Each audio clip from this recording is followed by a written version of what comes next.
ఎఫెసీయులకు రాసిన పత్రిక ఈ జూన్ నెల ప్రారంభ వారం మొదటి ఆదివారంలో దేవుని సన్నిధికి వచ్చిన మీతో దేవుడు తన వాక్యం ద్వారా మాట్లాడుతున్నాడు. అపోస్తలుడైన పౌలు ఎఫెసీయులకు రాసిన పత్రిక 5వ అధ్యాయం 27వ వాక్య భాగాన్ని నేను చదువుతాను. మీ పరిశుద్ధ గ్రంథాలు తెరిచి దేవుని మాటల్ని ఆలకించాలని ప్రేమతో తెలియచేస్తున్నాను. అపోస్తలుడైన పౌలు ఎఫెసీయులకు రాసిన పత్రిక 5వ అధ్యాయం 27వ వాక్య భాగాన్ని నేను చదువుతున్నాను. దేవుని వాక్యాన్ని మీరు శ్రద్ధగా వినాలని కోరుతున్నాను. నాతో కలిసి ఏ మాటలు చెప్పండి. క్రీస్తు సంఘమును ప్రేమించి అది కలంకమైనను ముడతైనను అట్టిది మరి ఏదైనను లేక పరిశుద్ధమైనదిగాను నిర్దోషమైనదిగాను మహిమగల సంఘముగా ఆని ఎదుట నిలబెట్టుకోవాలనని. ఆమేన్. అందరూ చప్పట్లతో యేసయ్యకు ఒకసారి బిగ్గరగా మహిమ చెల్లించండి. ఓకే, ఈరోజు నేను మీకు చెప్పాలనుకున్న సందేశం పేరు మహిమగల సంఘం అనండి. గట్టిగా చెప్పాలి, మహిమగల సంఘం.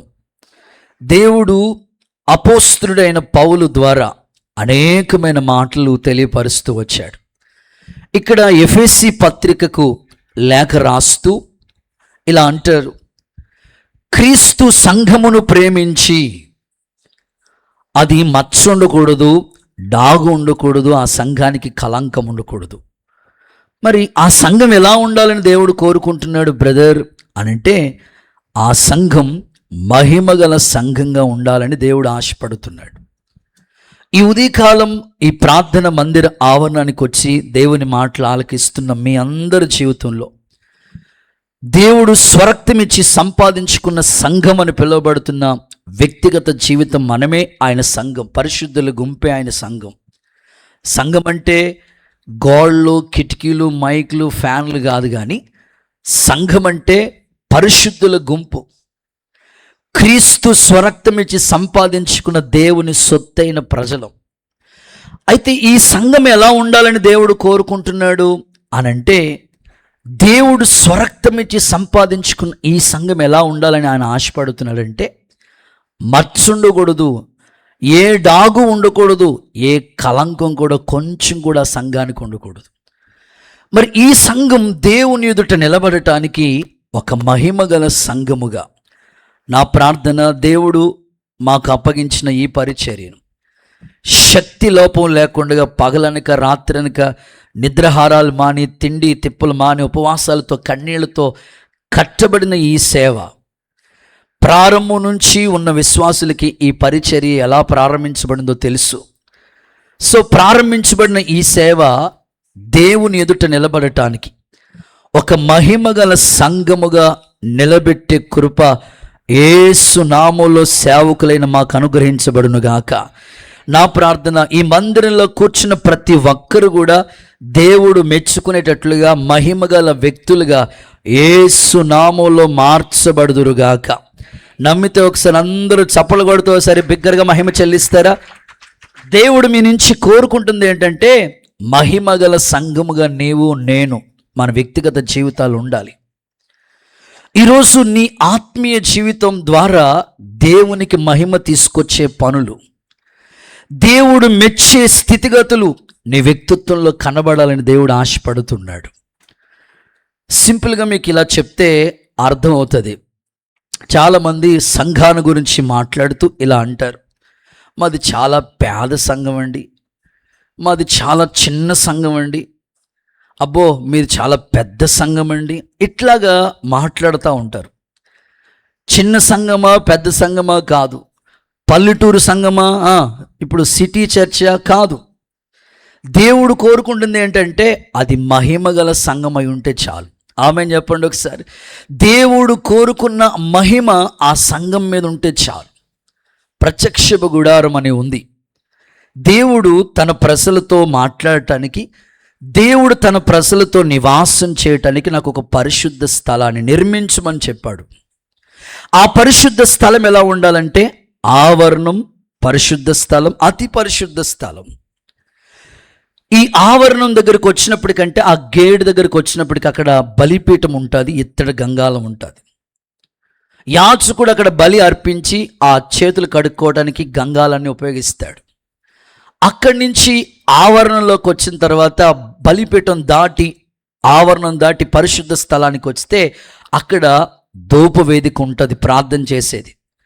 దీపవృక్షం ఉంటుంది అక్కడ. అలాగే సన్నిధి రొట్టెల బల్లలు ఉంటాయి, ఆ బల్ల ఉంటుంది అక్కడ. ఆ బల్ల మీద 12 రొట్టెలు ఉంటాయి. అది దాటుకుని అతి పరిశుద్ధ స్థలంలోకి వెళితే అక్కడ ఒకటే ఒకటి వస్తువు, నిబంధన మందస్సు ఉంటుంది, దానిపైన కరుణాపీఠం ఉంటుంది. 2 కేరీబులు ఒకదానికొకటి ఎదురుగా నిలబడి ఉంటాయి. వాటి మధ్యలోంచి దేవుడు వాళ్ళతో మాట్లాడుతూ ఉండేవాడు.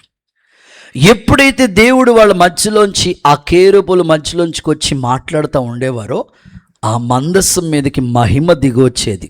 నమ్మితే ఒకసారి అందరూ చప్పలు కొడతారా? ఇది పాత నిబంధన సంఘం పద్ధతి. ప్రత్యక్షపు గుడారంలో అతి పరిశుద్ధ స్థలంలో నిబంధన మందస్సం దగ్గర నుంచి దేవుడు మాట్లాడుతుంటుంటే మహిమ దిగువచ్చేది. అందుకే ప్రవక్తల గ్రంథాలు ఇలా చెప్పారు, మునుపటి మందిరము కంటే ఈ కడవరి మందిరం యొక్క మహిమ అధికమవ్వాలి. రోజులు గడిచిపోతున్నాయి, సంవత్సరాలు దాటిపోతున్నాయి, ఇయర్స్ దాటిపోతున్నప్పుడే 5 నెలలు గడిచిపోయి 6 నెలలకు వచ్చాం. కానీ భక్తిలో ఏమాత్రం మార్పు లేని వ్యక్తులుగా, దేవుడు కోరుకున్నంత ఆత్మీయ స్థితిని, ఆయన మెచ్చే ఆధ్యాత్మికమైన స్థితి లేనివారుగా, ఏమాత్రము ఆయనకి మహిమ తీసుకొచ్చే వ్యక్తులుగా ఒకవేళ మీ వ్యక్తిగత జీవితం లేదేమో, ఇప్పుడైనా ఈ ఉదయకాలం ఈ మాటలు ఆలకిస్తున్న మీ వ్యక్తిగత జీవితంలో మహిమగల సంఘం ఉండాలని దేవుడు కోరుకుంటున్నాడు. కనుక నీ ద్వారా, వ్యక్తిగత జీవితం ద్వారా, నీ కుటుంబం ద్వారా దేవునికి సమస్త మహిమ, ఘనత, ప్రభావము కలుగునుగాక. నమ్మితే అందరూ చేతులెత్తి ఆమేనంటారా? ఓకే, మీరు అడగవచ్చు, అయ్యా దేవుని మందిరంలో మహిమ ఉంటే ఏం జరుగుతుంది? సింపుల్గా ABC అని ఇంట్రడక్షన్లో చెప్తా.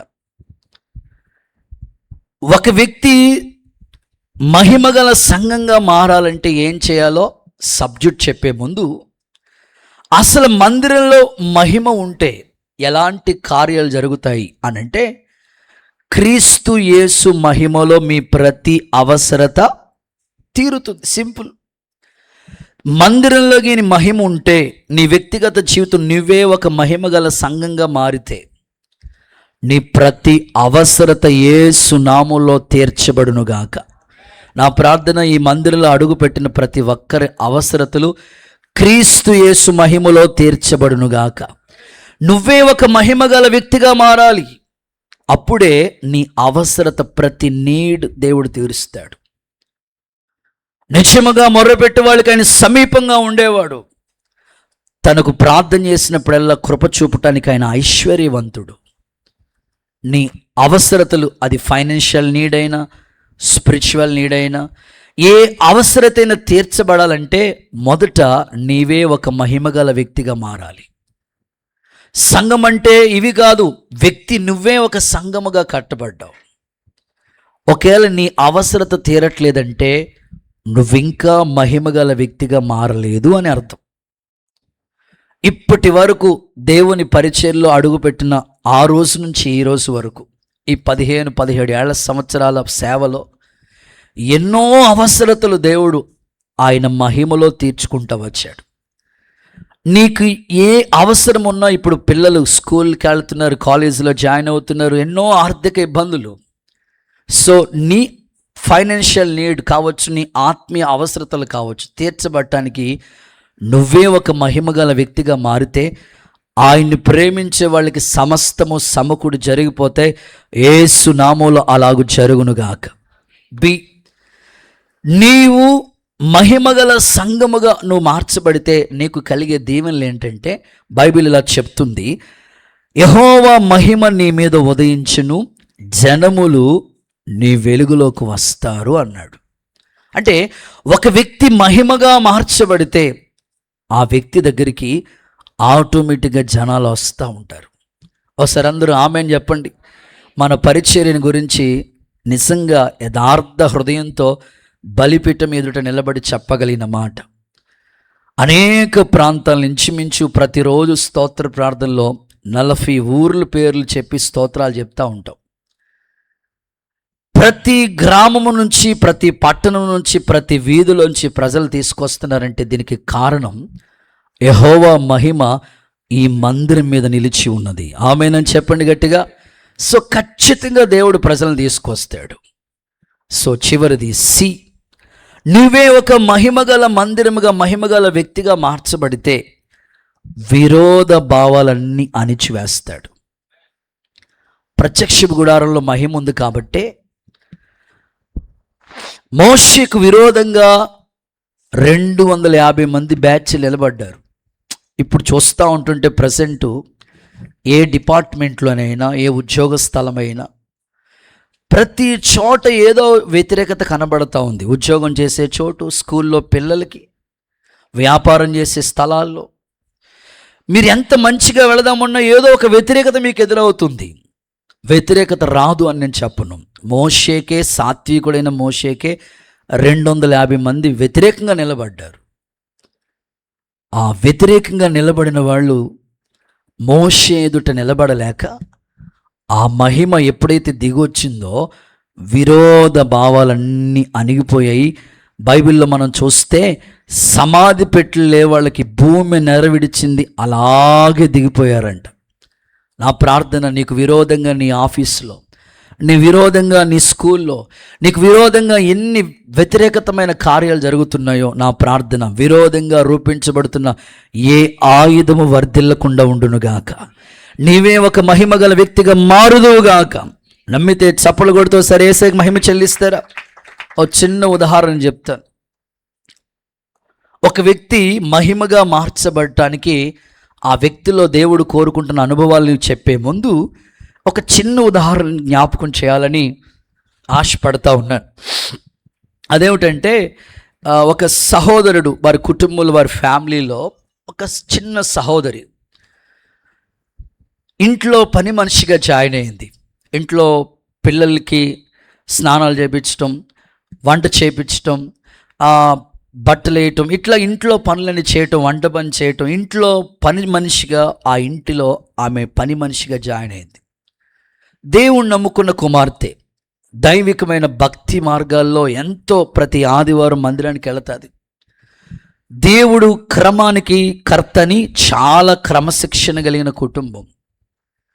ఒక పనికి ఎంత సమయానికి వానర్ గారు చెప్తారో అంత సమయానికి ఎట్లా వెళతాదో దేవుని మందిరం మీద కూడా అంతే మక్కువ. సమయం అంటే కరెక్ట్గా సమయానికి దేవుని మందిరంలోకి వస్తుంది, పరిచర్య చేస్తుంది. ఇంట్లో ఎలా పని చేసుకుంటుందో దేవుని ఇంట్లో ఎలా పనిచేస్తుంది.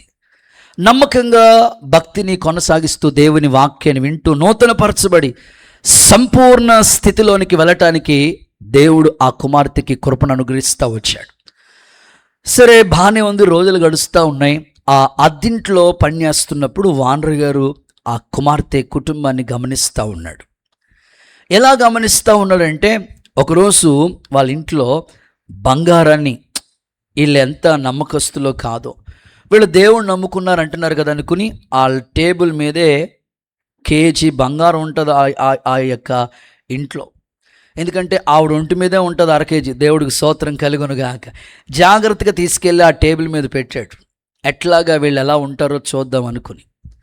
నిజంగానే మనం పనిచేసే స్థలాల్లో, ఆఫీసులో కానీ, మీ ఇంటి దగ్గర కానీ 1/2 కిలో బంగారం అక్కర్లేదు, కానీ తులమా ఏదో అంటారు, ఏంటి చిన్నది కాసా, దానికన్నా ఏమంటారు, గ్రాము, ఏసు రక్తమే జయం, ఆ జామో గ్రామో తీసుకెళ్ళి అక్కడికి ఏం పెట్టారనుకోండి, హానోకు మాయమైనట్టు మాయమైపోతుంది ఆ బంగారం.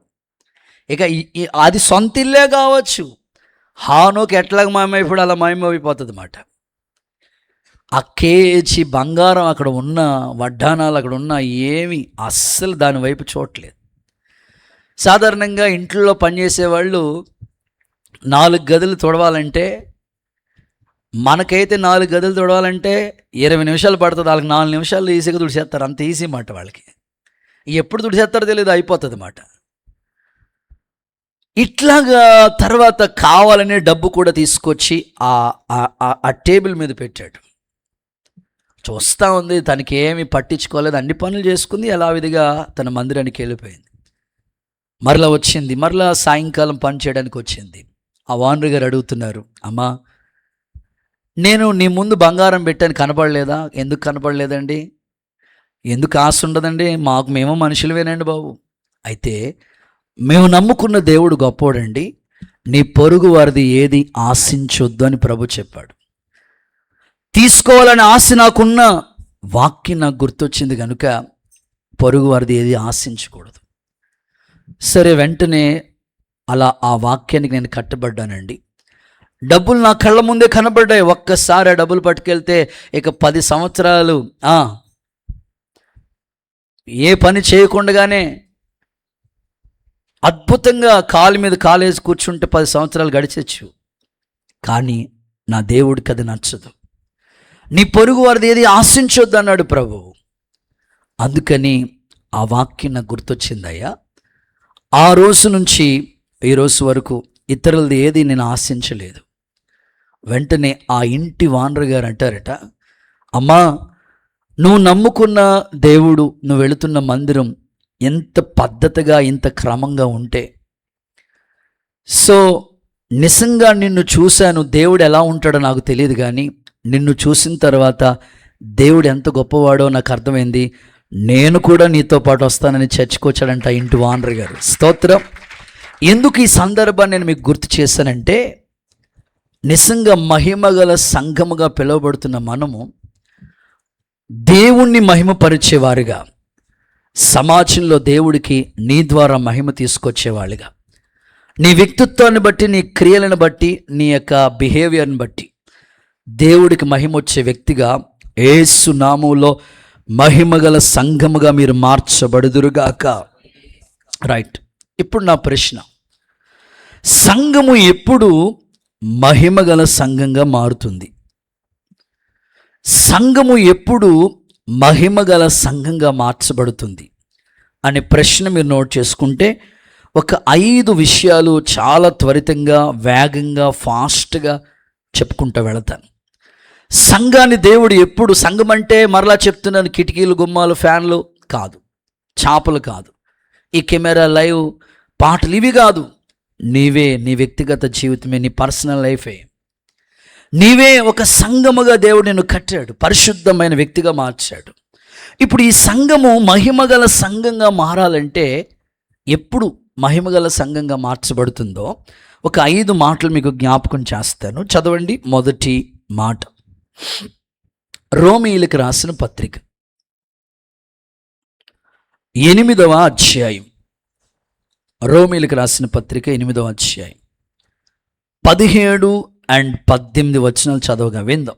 మనము పిల్లలమైతే, రోమీయులకు రాసిన పత్రిక 8వ అధ్యాయం 17, 18 వచనాలు చదవగా విందాం. మనము పిల్లలమైతే వారసులం, మనము పిల్లలమైతే వారసులమే, అనగా దేవుని వారసులం, అనగా దేవునికి వారసులం, క్రీస్తుతో కూడా మహిమ పొందుటకు, క్రీస్తుతో కూడా మహిమను పొందుటానికి ఆయనతో శ్రమ పడిన, అదుగో ఆయనతో పాటు నువ్వు శ్రమ పడిన ఎడల క్రీస్తుతోటి వారసులం, క్రీస్తుతోటి వారసులం.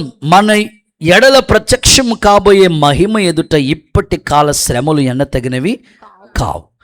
చూడండి, ఈ 17, 18 వచనాల్లో నిక్తుప్తమై ఉన్న ఆ సందర్భాన్ని మీకు జ్ఞాపకం చేయడానికి మొదటి అనుభవం. ఒక వ్యక్తి, ఒక సంఘం మహిమగల సంఘంగా మారాలంటే, ఎప్పుడు మహిమగల సంఘంగా ఆ సంఘం మారుతుందంటే క్రీస్తుతో కూడా శ్రమ పడాలి. అనండి ఒకసారి మీ నోటితో. అప్పుడే ఆయనకి వారసులుగా మనం మారుతాం. మనం ఆరాధించే దేవుడు శ్రమ పడకుండా ఉండలేదు. ఆయన 33.5 సంవత్సరాలు ఈ భూమి మీద జీవించాడు. 3.5 సంవత్సరాలు అద్భుతమైన పరిచర్య చేశారు. 30 సంవత్సరాలు తల్లిదండ్రులకి ఎంత విధేయత చూపించాడండి ప్రభు. ఎంత విధేయత అంటే అంత అద్భుతమైన విధేయత తల్లిదండ్రులకి చూపించారు. ఒక మాటలో చెప్పాలంటే తల్లిదండ్రులకి నమ్మకస్తుడిగా ప్రభు పెరిగాడు, విధేయుడిగా ప్రభు పెరిగాడు, తల్లిదండ్రులతో పాటు శ్రమపడ్డాడు.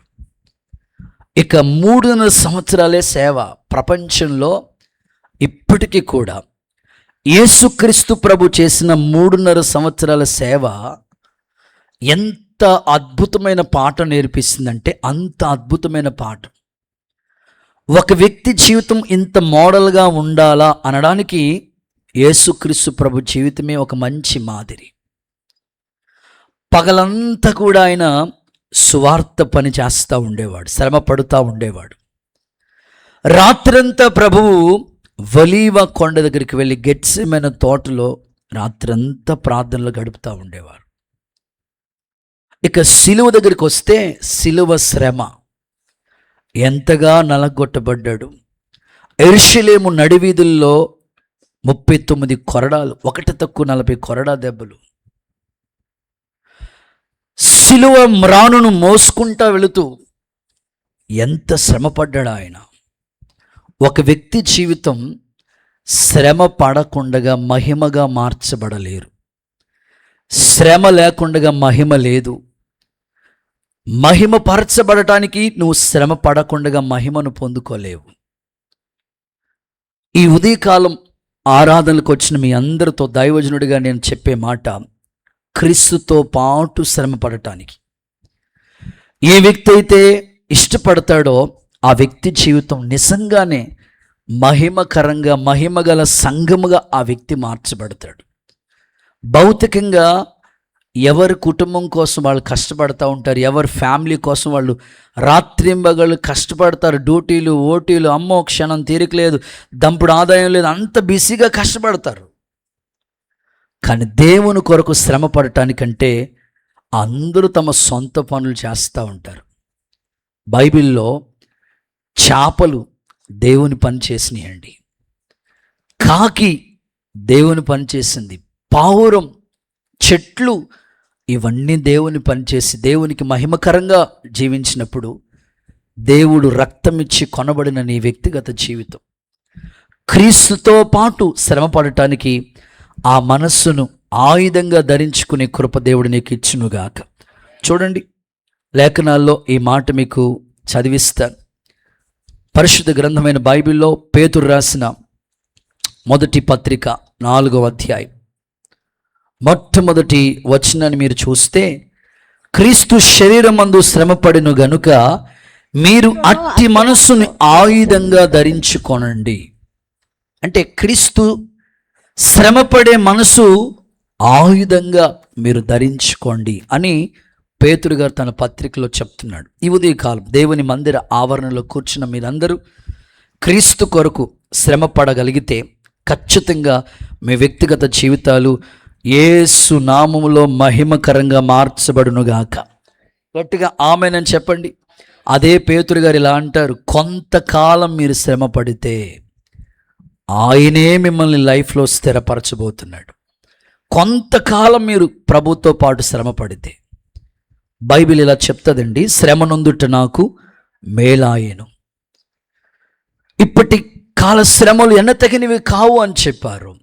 మనిషి ఎప్పుడైతే శ్రమ పడటానికి ఇష్టపడతాడో అప్పుడే మహిమకరంగా మారుతూ ఉంటాడు. చూడండి, బంగారం కొలిమిలోకి వెళ్ళినప్పుడు ఆ అగ్నితో కాల్చబడుతున్నప్పుడు మేలిమి బంగారంగా ఎలా మారుతుందో క్రైస్తవుడికి కూడా శ్రమలు ఒక ఆయుధంగా ధరించుకోవాలి. ఒకవేళ నీకు భౌతికంగా ఎదురవుతున్న శ్రమల గురించి కృంగిపోవద్దు. యేసయ్య సేవకుడిగా నేను చెప్పగలను, ఆ శ్రమలే నిన్ను మహిమకు కారణంగా మారుస్తాయి. ఒకరోజు నువ్వు సాక్ష్యం చెప్తావు. పరిశుద్ధాత్ముడు అలాంటి కృప నీకు ఇచ్చునుగాక. ఇంకా కొన్ని అనుభవాలు మీకు చెప్పాలండి. కొన్నిసార్లు చాలామంది చాలా ప్రయత్నాలు చేసి విఫలమైపోతూ ఉంటారు. ఒక్క ప్రయత్నం కాదు, చాలా ప్రయత్నాలు. వ్యాపార ప్రయత్నం చేస్తారు, ఇబ్బంది. ఉద్యోగ ప్రయత్నాలు చేస్తారు, ఇబ్బంది. ఇల్లు కట్టుకునే ప్రయత్నం, విదేశీ ప్రయత్నం, చదువుకునే ప్రయత్నం, సంపాదించే ప్రయత్నం, ఏదో విధంగా వాళ్ళు ట్రై చేస్తూ ఉంటారు. వాళ్ళకి ఫెయిల్యూర్స్ ఎదురైనప్పుడు ఇక ఎందుకులే, ఇక జీవితంలో కష్టపడకూడదు, జీవితంలో ఏ ప్రయత్నం పెట్టుకోకూడదు, జీవితంలో ఏ ఆశలు ఉండకూడదని నిరాశలోకి వెళ్ళిపోతూ ఉంటారు. ఆరోగ్య విషయంలో హెల్త్ పాడైంది, వైద్య సేవలు అందించడానికి హాస్పిటల్ని సంప్రదించారు, డాక్టర్స్ రకరకాలుగా చెప్తున్నారు. ఇంకా అనుకుంటారు ఇంకెందుకులే బాబు వచ్చింది, ఇంకెందుకులే ఈ బాధ నేను పడలేనని. చాలాసార్లు ఆ శ్రమ ఎదురవుతున్నప్పుడు ఏం చేయాలో అర్థం కాదు. దేవుడు ఎంత గొప్పవాడంటే, నువ్వు ప్రయత్నం చేస్తున్నప్పుడు ఇక అక్కడితో అయిపోయింది అనుకోవద్దు. ఆప్షన్ ఏ కాదు, ఆప్షన్ బి కూడా దేవుడు నీ కోసం దాచిపెట్టాడు. ఆమెన్ చెప్పండి ఒకసారి. నువ్వు ప్రయత్నించి అలసిపోయాను, ఇంకా నా వల్ల కానీ అనుకోవద్దు. నీ కోసం ఇంకొక ఆప్షన్ కూడా దేవుడిచ్చాడు. ఖచ్చితంగా ఒక తండ్రిగా, ఒక అన్నగా ఈ మాటలు మీకు ప్రకటిస్తున్నాను. మీరు ఏ విషయంలో ప్రయత్నించి అలసిపోయారో, మరలా దేవుడు మీకోసం ఆప్షన్ బి కూడా ఉంది. యేసు నామములో సిద్ధపరచబడిన మేలు, దాచిన మేలు, మీ కొరకు సిద్ధపరిచిన మేలు అనుగ్రహించునుగాక. అది శ్రమ పడుతూ ఉన్నప్పుడు, శ్రమ దినాన్ని నువ్వు కృంగిపోవద్దు, చాతగాని వాడు అయిపోతావు. నీకోసం ఆప్షన్ బి కూడా ఉంది. ఎవరో చెప్తే విన్నానండి. ఒకసారి అందరూ హల్లెలూయా చెప్పండి, గట్టిగా చెప్పండి. సాధారణంగా మనం ప్రయాణాలు చేస్తూ ఉంటాం, జర్నీలు చేస్తూ ఉంటాం. స్కూటర్ మీద లేకపోతే బైక్ మీద ప్రయాణం చేస్తూ ఉన్నప్పుడు, బైక్ మీద జర్నీ చేస్తూ ఉన్నప్పుడు సడన్గా బైక్ ఆగిపోయింది. జర్నీలో ఉన్నాం, సడన్గా ఆ బైక్ ఆగిపోయింది. వెంటనే అక్కడ దగ్గరలో మెకానిక్ ఉంటే ఆ బైక్ని తోసుకుంటా, నడిపించుకుంటా ఆ మెకానిక్ షెడ్ దాకా వెళ్ళి ఏం కంప్లైంట్ ఉందో రిపేర్ చేయించుకుంటాం సాధారణంగా. తర్వాత కారు ప్రాబ్లం వచ్చింది, మీరు జర్నీ చేస్తున్న సడన్గా కారు అయిపోయింది. దగ్గరలో ఏదైనా షోరూమ్ ఉంటే తీసుకెళ్ళి ఏం ప్రాబ్లమో జాగ్రత్తగా సెట్ చేసి రిపేర్ చేయించుకుని మరలా మూవ్ అయ్యి వెళ్ళిపోతాం. అయితే విమానం మీద మనం ప్రయాణం చేస్తూ ఉన్నప్పుడు సడన్గా విమానం ఆగి ఆ ఇంజిన్లో కంప్లైంట్ వస్తే, హలో ఇక్కడే ఉన్నారా? ఇక్కడే ఉన్నవాళ్ళు ఒకసారి హల్లెలూయా చెప్పండి. వాక్యం వింటున్నామయ్యా అన్నవాళ్ళు చేతులు ఎత్తి హల్లెలూయా చెప్పండి. ఓసారి చప్పట్లు కొట్టండి యేసయ్యకు. ఇప్పుడు భూమి మీద అనుకోండి మెకానిక్ ఉన్నాడు కాబట్టి వెంటనే రిపేర్ చేయించుకుంటా. హలో పిల్లలు వినాలి మీకే. బైక్ అనుకోండి రిపేర్ చేయించుకుంటాం, కార్ అయితే రిపేర్ చేసి. ఇప్పుడు ఆకాశంలో కొంతమంది విమాన ప్రయాణాలు ఈజీ అనుకుంటారు, అంత ఈజీ కాదు విమాన ప్రయాణాలు. గాల్లో ప్రయాణం అంటే ఇంకా అరచేతిలో ప్రాణం పెట్టుకున్నట్లే. కరెక్ట్గా మేఘాలు అడ్డొస్తున్నప్పుడు పడవ ఊగినట్టు ఊగుతూ ఉంటుంది ఆ విమానం. నేను ఫస్ట్ టైం అండమాన్ వెళ్ళటానికి ఫ్లైట్ ఎక్కాను. చెన్నై నుంచి అండమాన్కి 2 hours జర్నీ. భూమి మీద వెళ్ళినప్పటి వరకు జస్ట్ ఇంట్లో కూర్చున్నట్టే ఉంది. ఇక్కడి నుంచి మ్యాక్సిమం ఒక బస్ స్టాండ్ వరకు 1 కిలోమీటర్ 2 కిలోమీటర్లు భూమి మీద వెళ్తుంది. గ్రౌండ్ ఫ్లోర్ బాగానే ఉంది, అలా అని ఇలా రివర్స్లో తిప్పుతాడు. ఇక చూడాలి మనకి ఎక్కడ పడిపోతున్నామేమో అనిపిస్తుంది, బెల్ట్ ఎట్టుకున్నా సరే అంతే. ఇప్పుడు కరెక్ట్గా విమానం ఆకాశంలో ప్రయాణం చేస్తున్న విమానానికి ఇంజిన్ ఆగిపోతే ఏంటి పరిస్థితి అని కంగారు పడిపోతున్నాడంట ఆ సహోదరుడు. వెంటనే పక్కనున్న సహోదరుడు చెప్తాడంట, ఆప్షన్ బి కూడా ఉంచది అని చెప్పాడంట. స్తోత్రం చెప్పండి ఒకసారి. 2 ఇంజిన్లు ఉంటే ఆగిపోయిన వెంటనే ఇంకోటి పని చేస్తుంది. నేను అనుకున్నాను ఆ మాట విన్న తర్వాత, మనుషులు ప్రయాణం చేసే విమానానికే ఇంత ఆప్షన్ ఇస్తే, ఆప్షన్ ఏ పోతే బి కూడా ఆప్షన్ ఇస్తే, తన పోలికతో చేయబడి తన రక్తం ఇచ్చి కొనుక్కొని తన సొత్తైన ప్రజగా మార్చుకుని సంఘంలో నేను అంటుకట్టిన ప్రభు నీ గురించి ఎన్ని ఆప్షన్స్ దాచిపెట్టాడు. ఒక విమానం ఆగిపోకుండా అక్కడ ప్రమాదం జరగకుండా 2వ ఇంజన్ రెడీ పెట్టాడే, నీ కొరకు ఆప్షన్స్ ఎన్ని దాచిపెట్టాడు. ఏ రోజైనా ఆలోచించావా? ఒక ప్రయత్నం చేసి ఆగిపోయింది, అది పెళ్లి ప్రయత్నమే ఆగిపోయింది, నేను ఇంక చేసుకోను జీవితంలో అంటే ఎట్లా? ఇల్లు కట్టే ప్రయత్నం చేసి ఇది నా వల్ల కాదు, లోన్ రావట్లేదు, డబ్బులు లేవు, అప్పు అయిపోయాను అనుకుంటే ఎట్లా? స్థలం కొనాలి, చూసి నా వల్ల కాదు, ఇది సేల్ అవ్వట్లేదు అనుకుంటే ఎట్లా? నీ కొరకు ఆప్షన్ బి కూడా రెడీగా ఉంది. ఒక్కరు కూడా విశ్వాసం లేదు. నమ్మితే చప్పట్లు కొట్టి గంతులేస్తారేమో అనుకున్నా. నువ్వు ఎన్నో ప్రయత్నాలు చేస్తూ అలసిపోయావు, వాస్తవమే. నీ కోసం ఇంకొక ఆప్షన్ కూడా రెడీగా ఉంది. గాల్లో ప్రయాణం చేసే విమానానికి అంత టెక్నాలజీ ఉంటే ఆయన చేతులతో చేయబడ్డావు నీవు. ఆయన రూపంతో నేను చెక్కాడు ఆయన. ఉద్యోగం రావట్లేదండి, ఈ ఎగ్జామ్ నేను రాయనండి, కాంపిటేటివ్ ఎగ్జామ్ ప్రిపేర్ అవ్వనండి, నేను చదవనండి, ఆన్లైన్ క్లాసులు వినండి, అసలు చర్చ్కే రానండి, దేవుడిలో పవర్ లేదండి. ఏమేం మాట్లాడతారో అర్థం కాదు జనాలు. మరలా చెప్తున్నాడు దేవుడు, నీకు నువ్వు శ్రమ పడితే మహిమగా మార్చబడతావు. కొట్టు చప్పట్లు కొడుతూ యేసయ్యకి మహిమ. నీకు కూడా ఒక ఆప్షన్ దాచిపెట్టాడు దేవుడు. ఈ ప్రయత్నాలు విసుగుపోయాను అనుకోవద్దు. మరలా నీకోసం నీ ప్రక్కనే హాగర్ జీవితాన్ని చూడండి. ఎడారి, కట్టుకున్నవాడు కషాయిగా మారిపోయి ఒక వాటర్ బాటిల్ ఇచ్చి పంపించేశాడు. వెళ్ళమ్మా బతికమ్మ. ఏ వాటర్ బాటిల్ ఎంతసేపు వస్తుందండి? ఈ వేసవికాలం అయితే ఒక అరగంటలో ఖాళీ చేస్తారు మీరైతే. జీవితాంతం వాటర్ బాటిల్తో బ్రతకమంటున్నాడు. ఏం చేయాలి అర్థం కాదు. ఆ పిల్లోడిని చావు నేను చూడలేను, అలా పడేసి ఏడవటం మొదలుపెట్టి కన్నీళ్లతో దేవుని పాదాల దగ్గర శ్రమ పడటం నేర్చుకుంది. ప్రక్కనే నీటి బుగ్గను పుట్టించాడు కదా దేవుడు. నీకెందుకు చేయడు? శ్రమ పడే మనసును ఆయుధంగా ధరించుకోవట్లేదేమో. ఒక్కసారి ట్రై చేసి ఆగిపోతున్నావేమో. మరలా ఆప్షన్ నీ కోసం ఉంది. అది ఏ ప్రయత్నమైనా సరే నీవు మహిమగల సంఘముగా మారాలనేది దేవుని ఉద్దేశం. ఒక తండ్రిగా, ఒక అన్నగా, ఒక దైవజనుడిగా నా పట్ల దేవుడు చేసిన కార్యాలు నేను స్మరించుకుంటూ ఉంటాను.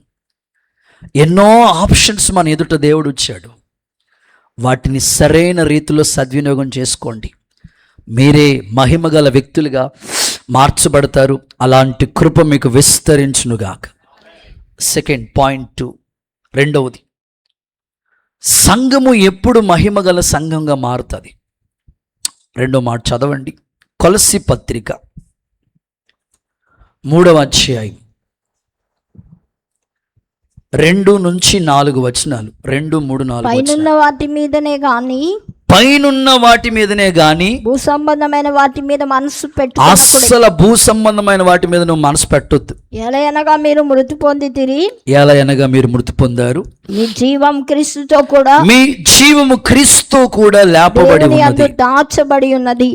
మనకు జీవమై ఉన్న క్రీస్తు మనకు జీవమై ఉన్న క్రీస్తు ప్రత్యక్షమైనప్పుడు మీరు ఆయనతో కూడా మహిమయందు ప్రత్యక్షపరచబడతారు. నమ్మితే ఒకసారి అందరూ ఆమేన్ అంటారా? గట్టిగా హల్లెలూయా చెప్తారా? సో రెండవదిగా పైనున్న వాటిని వెతకాలి అనండి. ఇక్కడ మహిమ సంఘానికి ఎప్పుడు మహిమ వస్తుంది అనంటే, లేకపోతే సంఘము ఎప్పుడు మహిమగల సంఘంగా మారుతుంది అనంటే, వాక్యంలో మనం చదువుకున్నాం కదా, భూ సంబంధమైన వాటి మీద నీ మనసు పెట్టొద్దు, పైనున్న వాటినే వెతకండి. క్రీస్తు ప్రత్యక్షమైనప్పుడు మహిమగల వ్యక్తులుగా మీరు మార్చబడతారు. దేవుడు త్వరగా రాబోతున్న మహారాజు ఆయన. మనం కనిన కలలన్నీ కూడా దేవుడు ఒకరోజు నిరూపిస్తాడు, రుజువు చేస్తాడు. దేవుడు ఆయన ఎదుట మహిమగల వ్యక్తిగా మనల్ని మారుస్తాడు. అలా చేయటానికి ప్రభు ఏమంటారంటే, భూ సంబంధమైన వాటి మీదకి నీ మనసు వెళ్ళనివ్వద్దు, పైనున్న వాటినే వెతకండి. క్రీస్తు కూడా లేపబడటం అంటే నమ్మి బాప్తిసం పొందటం, పాత జీవితం పాతి పెట్టబడటం, ఇప్పుడు క్రీస్తులో నవనూతనమైన మార్గాల గుండగా నడిపించబడటం. క్రీస్తు కూడా నువ్వు లేపబడిన వాడివైతే ఖచ్చితంగా పైనున్న వాటిని వెతుకుతాం. యేసు నామములో కృప అనుగ్రహించబడునుగాక. సాధారణంగా డాక్టర్ గారు, జనరల్గా మనం ఆలోచిస్తుంటే రోగి డాక్టర్ గారిని వెతుక్కుంటూ వెళ్తూ ఉంటాడు. ఎక్కడున్నారు, ఏ వైద్యం మంచి బాగుంటుంది, ఎక్కడ బాగా చేస్తాడని అనారోగ్యంతో బాధపడుతున్న వాళ్ళు డాక్టర్స్ని వెతుకుతూ ఉంటారు. నిరుద్యోగులు, ఉద్యోగం లేక ఇబ్బంది పడుతున్న వాళ్ళు ఉద్యోగాన్ని వెతుకుతూ ఉంటారు. వయస్సు వచ్చిన వాళ్ళు వివాహ సంబంధాలు వెతుకుతూ ఉంటారు. వ్యాపారస్తులు లాభాన్ని వెతుకుతూ ఉంటారు. 1వ తారీఖు వస్తే అక్కోళ్ళు ఫంక్షన్ వెతుక్కుంటూ వెళ్తారు. వాళ్ళే మిమ్మల్ని వెతుక్కుంటూ వస్తున్నట్టున్నారు. ఇప్పుడు అంతా రూల్స్ మారిపోయినాయి. ఇది భౌతిక సంబంధమైన వాటి గురించి మనం వెతికేది. అయితే నిజంగా ఒక వ్యక్తి క్రీస్తుతో కూడా లేపబడిన వాడైతే పైనున్న వాటి మీదకే మన మనస్సు వెళ్ళాలి. పైన తండ్రి సింహాసనం నందు దేవుడు కుడి పార్శ్వమున కూర్చుని మన కొరకు విజ్ఞాపన చేస్తున్నాడు. నీ మనసు ఎట్లా ఉండాలంటే, మహిమగల సంఘంగా ఒక వ్యక్తి మారాలంటే పైనున్న వాటి మీదకే నీ మనసు వెళ్ళాలి. ఒకసారి అందరూ హల్లెలూయా అని చెప్తారా? ఇంకొంచెం గట్టిగా చెప్తారా? ఈరోజు మనం చేసే ప్రార్థనలు ఎలా ఉన్నాయంటే అన్ని భూ సంబంధమైన ప్రార్థనలే. ఈ భూ సంబంధమైన వాటి గురించి అడుగుతున్నాం, కానీ పైనుండొచ్చే ఆ దీవెన గురించి వెతికే వాళ్ళు చాలా తక్కువ మంది ఉంటారు. పైనున్న వాటిని వెతకమన్నారని ఇప్పుడు మీటింగ్ అయిపోయిన తర్వాత, కూటమి అయిపోయిన తర్వాత బైక్ మీద మీరు వెళ్తా కరెక్ట్గా రెడ్ బ్రిడ్జ్ ఎర్ర వంతెన ఎక్కుతూ ఉన్నప్పటికీ సడన్గా జాన్ వెస్లీ చెప్పిన వాకింగ్ కరెక్ట్గా గుర్తొచ్చేసింది. పైనున్న వాటిని వెతకండి అని ఆ మాట నీకు గుర్తొచ్చింది. వెనకాల భార్య ఉన్నారు, పిల్లలు ఉన్నారు, స్కూటీ మీద వెళ్తా ఉన్న పైనున్న వాటిని వెతకండి. అలా చూసావు అనుకో, అది కాదు పైనున్న వాటిని వెతకటం అంటే. ఇక్కడే ఉంటావు, ఈ భూమి మీద ఉన్న వాటి గురించి ప్రయాసపడతావు, ప్రాకులాడతావు, కానీ నీ మనసు పైనున్న వాటి గురించి వెతుకుతూ ఉండాలి. ఎందుకంటే నువ్వు క్రీస్తు కూడా లేపబడిన వాడు, రక్షింపబడిన వ్యక్తివి కనుక భూ సంబంధమైన వాటి మీదకి నీ మనసు వెళ్ళకూడదు. మీరు అడగవచ్చు, అయ్యా పైనున్నవంటే? గలతీ పత్రికలో చూడండి, గలతీ పత్రిక 4:26 చదువుదాం. గలతీ పత్రిక 4:26. పైనున్న యెరూషలేము స్వతంత్రంగా ఉన్నది, పైనున్న యెరూషలేము స్వతంత్రంగా ఉన్నది, అది మనకు తల్లి, అది మనకు తల్లి. అందరూ ఒకసారి ఆమేన్ అంటారా? సో పైనున్న యెరూషలేము అంటే సంఘము. ఒక మాటలో చెప్పాలంటే నిత్య రాజ్యానికి వెళ్ళటానికి పైనున్న యెరూషలేము, దేవుని రాజ్యానికి మనం వెళ్ళటానికి ఈ భూమి మీద ఒక సంఘాన్ని దేవుడు స్థాపించాడు. సంఘములో ఏ వ్యక్తి అయితే అంటుగట్టబడి స్థిరపరచబడి ఉంటాడో ఆ వ్యక్తి మనసు ఎప్పుడు కూడా పైనున్న వాటి కొరకే ఆశపడుతూ ప్రాకులాడుతూ పరిగెడతా ఉంటాడు. భూ సంబంధమైన వాటి మీదకి తన మనస్సు వెళ్ళదు. బైబిల్ ఇలా చెప్తుంది కదా, ఏమంటారంటే మన పౌరస్థితి చెప్పండి పరలోకమందు ఉన్నది అన్నాడు. అంటే ఎప్పుడు ఒక ఆత్మీయ జీవితాన్ని గురించి మీకు ప్రకటన గ్రంథం రాయమని చెప్పాను. దాని యొక్క ముఖ్య ఉద్దేశం ఏమిటంటే, ప్రకటన గ్రంథం మీరు రాస్తున్నప్పుడు, చదువుతున్నప్పుడు ప్రకటన గ్రంథాన్ని చదివేవారు, ధ్యానించేవారు, అనుసరించేవాళ్ళు ధన్యులని ప్రారంభంలో ఉంటుంది. ఈ ప్రకటన గ్రంథాన్ని చదువుకుంటూ వెళుతున్నప్పుడు నూతన భూమి, నూతన ఆకాశం, నూతనవన్నీ కూడా ఆ ఆఖరి అధ్యాయాల్లో మనం చదువుతూ ఉంటే దేవుడు కలుగు చేసే ఆ యెరూషలేమును గురించి వర్ణిస్తాడు. ఈ ప్రకటన గ్రంథం మనం చదువుతూ ఉన్నప్పుడు 7 బోరలు, 7 సంఘాలు, 7 పాత్రలు, 7 ముద్రలు. మొదటి ముద్ర విప్పినప్పుడు, రెండో ముద్ర ఇప్పినప్పుడు ఇట్లాగా మనకి స్టార్ట్ అవుతూ ఉంటుంది. ప్రకటన గ్రంథం చదువుతూ ఉన్నప్పుడు 4 జీవులు, స్ఫటికమును పోలిన సముద్రము, సూర్యుని ధరించిన స్త్రీ, ఇట్లాంటివన్నీ మీకు కనబడతా ఉంటాయి. లాస్ట్ అధ్యాయం దగ్గరకు వచ్చేసినప్పటికీ 12 ముత్యాలతో 12 గుమ్మాలతో గొర్రెపిల్లయ దీపమై ఉన్న ఆ మహిమ కలిగిన నూతన యెరూషలేము అనే పట్టణాన్ని దేవుడు నిర్మిస్తూ ఉన్నాడు. గొర్రెపిల్లయే దీపమై ఉంటుంది. అక్కడ సూర్యుడు ఉండడు, చంద్రుడు ఉండడు, నక్షత్రాలు ఏమి ఉండవు, దేవుడే వెలుగై ఉంటాడు. అప్పుడు సంఘమును గురించి అక్కడ మాట్లాడుతూ ఎంత స్వచ్ఛంగా సంఘాన్ని గురించి మాట్లాడంటే, సౌందర్యం కలిగిన సంఘాన్ని గురించి మాట్లాడతాడంటే అంత చక్కని మాటలు అక్కడ సంఘాన్ని గురించి వర్ణించుకుంటూ వచ్చారు. ఈ ఉదయకాలం నా ప్రార్థన, నువ్వు పైనున్న వాటిని వెతకటానికి అర్థం ఏంటంటే, ఇక్కడ ఈ భూమి మీద నువ్వు ఉంటున్న పరలోక సంబంధమైన ఆ మహిమ కలిగిన దేవుని పట్టణములో నువ్వు నిలిచి ఉండడానికి నీ ఆలోచన, నీ స్థితిగతులన్నీ కూడా దేవుని వైపుకే పూర్తిగా త్రిప్పబడునుగాక. బైబిల్లో మనం చూస్తే అరిమత యోసేపు ఒక రహస్య క్రైస్తవుడుగా ఉన్నాడు, ఒక రహస్య శిష్యుడిగా ఉన్నాడు. అందరిలోకి వెళ్ళి బహిరంగంగా భక్తి చేసే అవకాశం లేదు ఆయనకి. యూదా మతంలో ఒక సభ్యుడు, అరిమతు యోసేపు. కానీ అరిమతు యోసేపు ఎంతగా దేవుని రాజ్యం గురించి ఆసక్తి కలిగి ఉండదంటే, యూదా మత సభ్యుల్లో ఒక సభ్యుడిగా ఉన్న తన మైండ్ అంతా కూడా దేవుని రాజ్యం గురించి ఆలోచన కలిగి ఉంది. చూడండి, మార్కు సువార్త 15వ అధ్యాయం 43వ వచనం చూడండి. మార్కు సువార్త 15:43. గనుక సాయంకాలం అయినప్పుడు అరిమతి యేసు తెగించి పిలాతు నొద్దకు వెళ్ళి యేసు దేహం తనకిమ్మని అడిగాను. అతడు గంత వహించిన ఒక సభ్యుడై దేవుని రాజ్యము కొరకై ఎదురు చూస్తూ ఉండెను. అందరూ ఒకసారి ఆమెన్ అంటారా? గట్టిగా హల్లెలూయా చెప్తారా? దేవుని రాజ్యం గురించే రహస్య శిష్యుడికే ఎంతగా దేవుని పట్ల ఆసక్తి ఉంటే, బహిరంగ క్రైస్తవులు, దేవుని కోసం నడిపించబడుతున్న వ్యక్తులు దేవుని కోసం ఎంత వైరాగ్యంగా బ్రతకాలండి. కానీ ఇప్పుడు చాలామంది వ్యక్తిగత జీవితాలు ఎలా ఉన్నాయంటే, దేవునికి అయిష్టంగా, దేవునికి దూరంగా బ్రతుకుతున్న జీవితాలు. ఇంకో మాటలు చెప్పాలంటే, బాధతో ఈ మాట చెప్తున్నాను, పాపానికి దగ్గరైపోతున్న జీవితాలు. దేవునికి దూరంగా ఉండి పాపానికి దగ్గరైపోతున్న జీవితాల్లో ఒక్కొక్క వ్యక్తి, కుటుంబం కట్టబడతా ఉంది. నువ్వు ఎప్పుడు మహిమగా మార్చబడతావంటే, మహిమగల వ్యక్తిగా, సంఘంగా ఎప్పుడు మారుతావంటే, పైనున్న దేవుని రాజ్యాన్ని గురించి ఎప్పుడు నీ ఆలోచనలు ఉండాలి.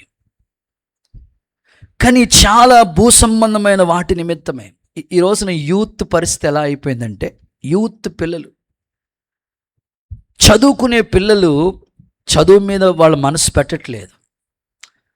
ఈ లోక సంబంధమైన వాటి కొరకు, పాప సంబంధమైన వాటి కొరకే ప్రయత్నిస్తూ ప్రయాసపడుతున్నారు. ఇక కాలేజీ లైఫ్ అంటే ఎంత దారుణంగా అయిపోయిందంటే, ఉద్యోగాలు చేసే చోట వ్యక్తిగత పర్సనల్ లైఫ్ చూస్తూ ఉంటుంటే ఎంత భ్రష్టత్వం వచ్చేసిందంటే, ఆడపిల్లలు మగపిల్లలు కలిసి బైక్ మీద జర్నీ చేయటం. ఏంటమ్మా అలా ప్రయాణం చేస్తారని మనం ప్రశ్నిస్తే, సహజీవనం అంటది. ఏంటంట దానికి వాళ్ళు పెట్టుకున్న పేరు ఏంటంటే సహజీవనం, కలిసి జీవించటం. అరే, బైబిల్ ఒప్పుకోదు కదా నీకు పెళ్లి కాకుండా ఒకళ్ళ బండెక్కి తిరగటం, ఇది పద్ధతి కాదు కదా. వాళ్ళ అమ్మాయినా అబ్బాయినా అది పద్ధతి కాదు కదా. మరలా వాడిని మనం ప్రశ్నించామనుకోండి, ఇది సహజీవనం అని చెప్తున్నారు. పెళ్లి కాకముందే అబ్బాయిలతో చాటింగ్ చేయటం, అమ్మాయిలతో చాటింగ్ చేయటం ఏంటంటే సహజీవనం. భూ సంబంధమైన పాపిష్టి పనులన్నిట్లో ఇన్వాల్వ్ అయ్యి ఒక వ్యక్తి మహిమకరంగా ఎప్పుడు మారుతాడండి? ఆలోచించండి, మనసు పెట్టండి. నేను మొన్నే ఒక 2 మ్యాక్సిమం 4 రోజులు అవుతుంది అనుకుంటా, మంగళవారం బుధవారం యవనస్తుల కొడుకులో వాళ్ళకి చెప్పాను. ఒక ఇన్సిడెంట్ నా కళ్ళకి కనిపించిన ఒక ఇన్సిడెంట్ 2 రోజుల వరకు కూడా నన్ను ఆలోచింపచేసింది. అది ఇక్కడున్న పిల్లలతో పంచుకున్నాను. యవ్వన కాలంలో సరైన నిర్ణయాలు తీసుకోకుండా తప్పుడు అడుగులు వేస్తే ఎంత నష్టపోతారో ఆ పిల్లలతో చెప్పాను నేను. ఎంత నష్టం కలుగుతుందో ఆ పిల్లలతో నేను పంచుకున్నాను. ఎందుకంటే నా కళతో ఆ సిచ్యువేషన్ చూసి ఇప్పటికీ మర్చిపోలేకపోతున్నాను. ఒకరికి ఇంటికి ప్రార్థన చేయడానికి అని వెళ్ళానండి. మంచం మీద పడుకోబెట్టారు. ఆ పాపని 3 సంవత్సరాల వయసు మంచం మీద పడుకోబెట్టారండి. వాళ్ళ తల్లి చెప్తుంది, అయ్యా ఈ పాపకి మైండ్ ఎదగలేదయ్యా, మైండ్ ఎదగలేదు. 3 సంవత్సరాలు వచ్చినాయి కానీ మైండ్ ఎదుగుదల లేదు. మరలా చెప్తున్నారు. ఈ లోపల వాళ్ళ తండ్రి వచ్చాడు, ఆ పాప వాళ్ళ తండ్రి వచ్చాడు. ఆ పక్కింటి వాళ్ళందరూ వచ్చారు. అయ్యా అప్పుడప్పుడు పిష్లు వస్తాయి, అలా పడిపోతూ ఉంటుంది, సరిగ్గా నిలబడలేదు, కూర్చోలేదు, ఏమీ చేయలేదు, చాలా భయంకరమైన దుస్థితిలో ఉందయ్యా ఈ పరిస్థితి. నాకు బాధ కలుగుతుంది. మన కళ్ళ ముందే అలాంటి చిన్న పిల్లల్ని చూసినప్పుడు ఎలాంటి వాళ్ళకైనా బాధ కలుగుతుందో, పక్కన మనసులో ఏదో బాధ కలుగుతుంది. ఈ లోపల తండ్రి వచ్చాడు. అయ్యా, ఇలాంటి పాప పుట్టడానికి కారణం ఏంటో తెలుసా? నేను యవ్వన కాలంలో విచ్చలవిడిగా తిరిగిన స్థితి, కాలేజీ లైఫ్లో వ్యర్థంగా ఇష్టానుసారంగా బ్రతికిన బ్రతుకు, నాకు నచ్చినట్లుగా మనస్సు కోరినట్లుగా ఇష్టానుసారంగా ఎవరిని లెక్క చేసేది లేదు. ఇష్టానుసారంగా నేను బ్రతికిన బ్రతుకి శాపం అయ్యేది. చూడండి, ఒకసారి మనసు పెట్టండి. నేను అది చూసుకుంటేనే, అది గుర్తొస్తుంటేనే కన్నీళ్ళు వచ్చేస్తున్నాయి. సరే, ఆ పిల్లోని, ఆ పాపని చంపేద్దామంటే మనసు రాదు. అలాగని జీవితాంతం నడవగలుగుతారా? కూర్చోగలుగుతారా? ఆలోచించగలుగుతారా? కనీసం ఫుడ్ తినగలుగుతారా? లేదు. మీరు అనుకోవచ్చు, నేను చేసింది ఎవరికి తెలియదు కదా, ఎలాగైనా ఉండి నా లైఫ్ నా ఇష్టం అని అనుకోవచ్చు. బట్ వన్ కండిషన్, నీ పాపం నేను ఖచ్చితంగా పట్టుకుని తీరుతుంది.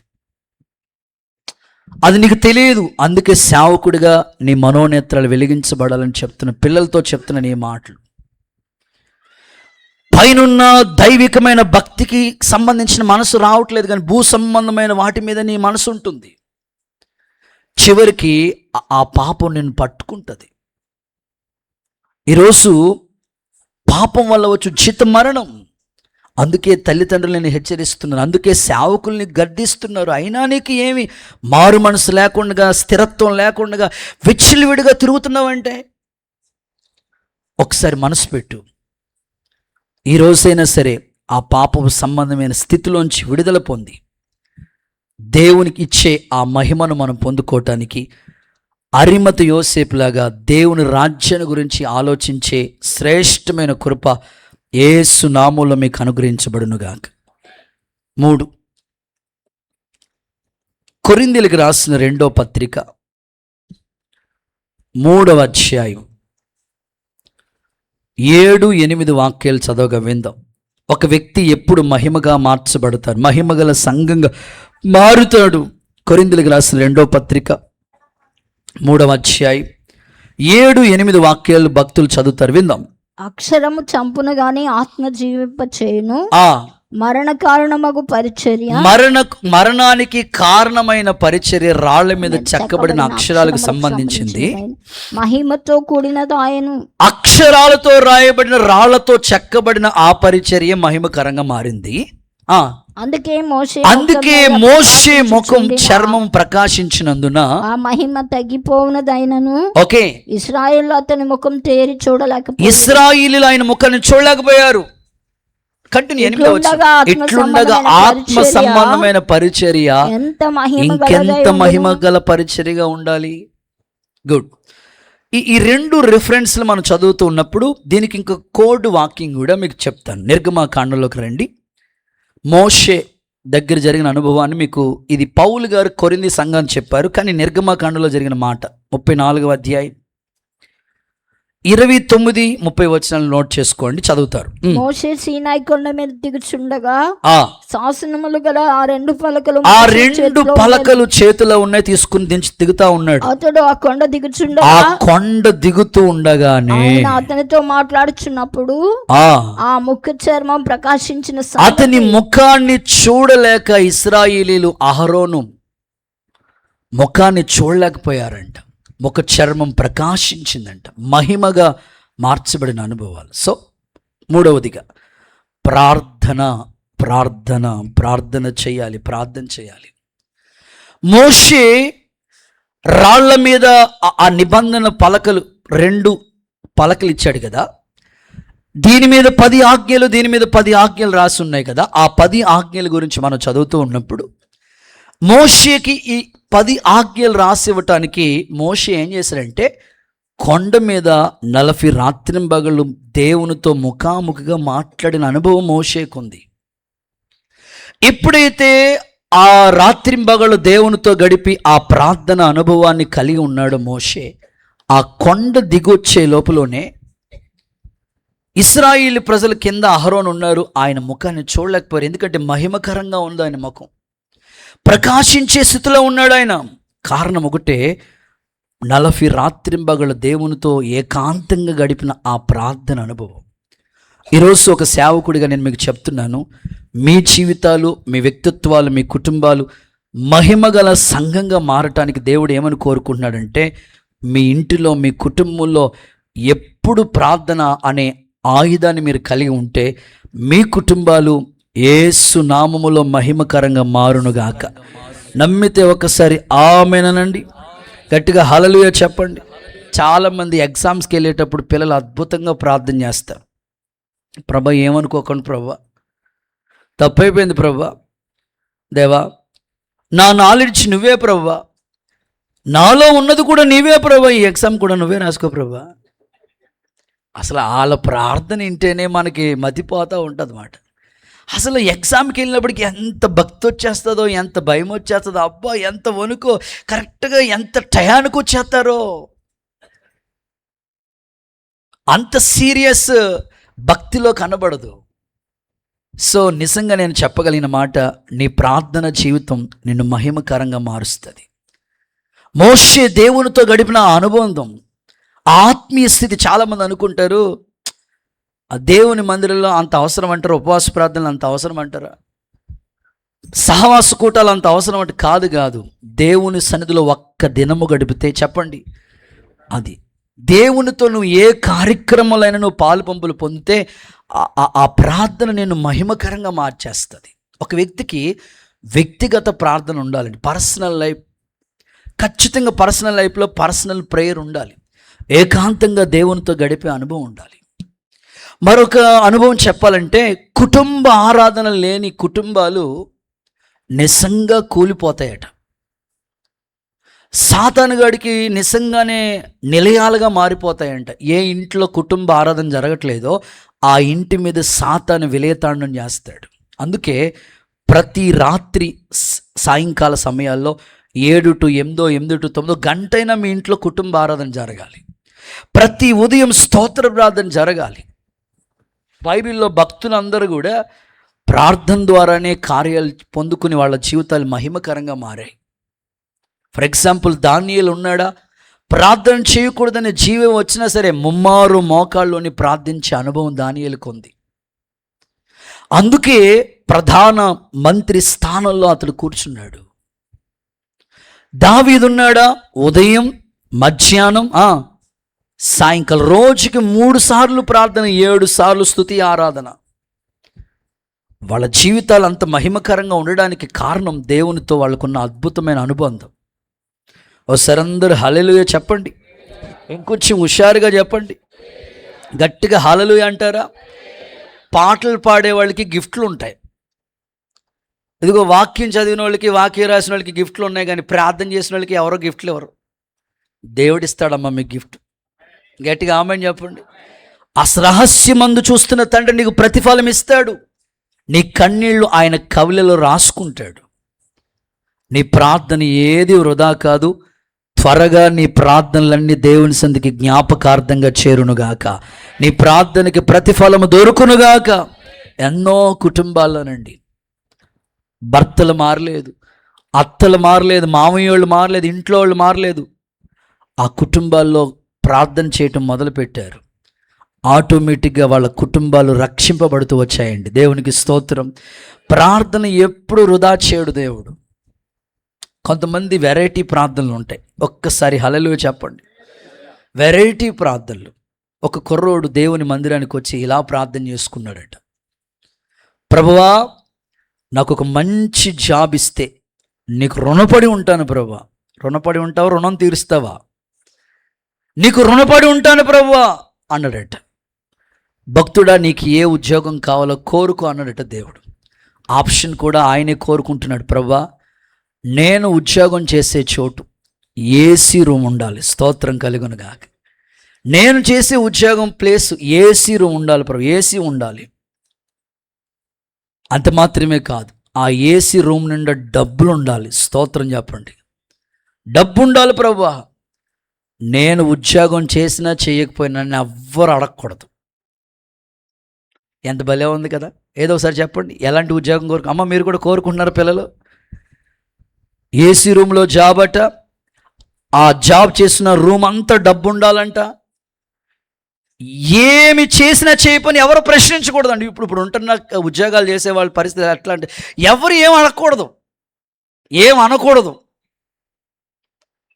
ప్రభు ఆ మేళనలంట. అలాగే ఆ వ్యక్తికి ఉద్యోగం వచ్చింది. ఏటీఎంలో వాచ్మ్యాన్ ఉద్యోగం వచ్చింది. స్తోత్రం చెప్పండి సార్. ఆ రూమ్ ఎలా ఉంటుంది చెప్పండి? ఏసీ. ఆ రూమ్ నుండి ఏముంటుంది చెప్పండి?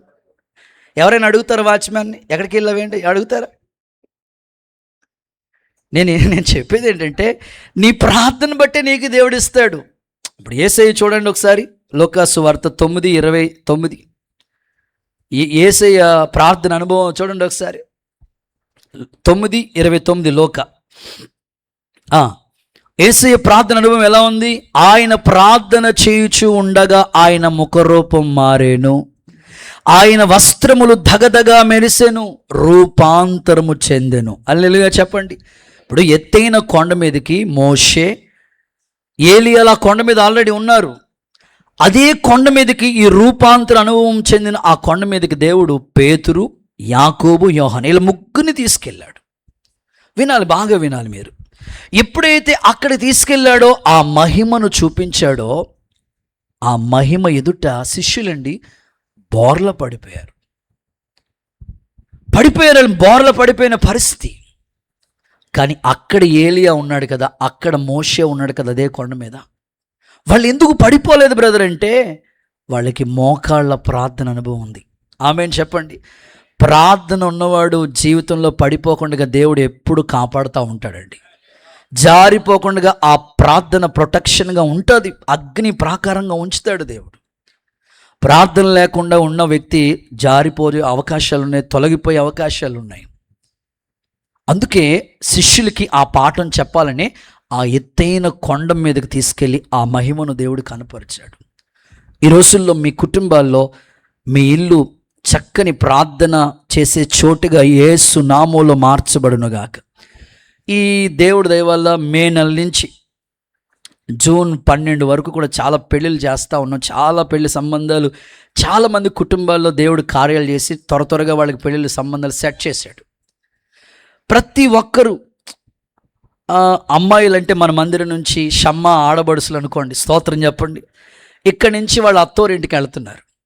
కొంతమంది కోడళ్ళు, కొత్త కోడళ్ళు మోడల్గా వస్తున్నారు, దేవుడికి స్తోత్రం, మంచిది. అయితే ఇక్కడి నుంచి వెళుతున్న వాళ్ళు ఇంచుమించు ఒక 4-5 కుటుంబాల్లో పెళ్లి సంబంధాలు సెట్ అయ్యాయి. మే నెల నుంచి చాలా కుటుంబాల్లో పెళ్ళిళ్ళు జరుగుతున్నాయి. వాళ్ళు పెళ్లి కార్డు ఇవ్వడానికి వచ్చినప్పుడు ఏడుస్తూ ప్రార్థన చేయమని కోరుకున్నా. అదేంటమ్మా శుభమంటూ పెళ్లి జరుగుతుంటుంటే ఎందుకు ఏడుతున్నావమ్మా అనంట. అన్నయ్య సంఘము విడిచి వెళుతున్నాం అనే బాధ ఉండిపోయింది అన్నయ్య. ఇలాంటి సంఘం మరలా నాకు దొరుకుతుందో లేదో, సేవకుల్ని విడిచి వెళుతున్నాం అనే బాధ, సహవాసానికి దూరం అయిపోతున్నామనే బాధ. నేను అడుగుతున్నాను, ఆత్మీయులకేమో సహవాసాన్ని విడిచి వెళ్ళిపోతున్నామనే బాధ మిగిలిపోయింది.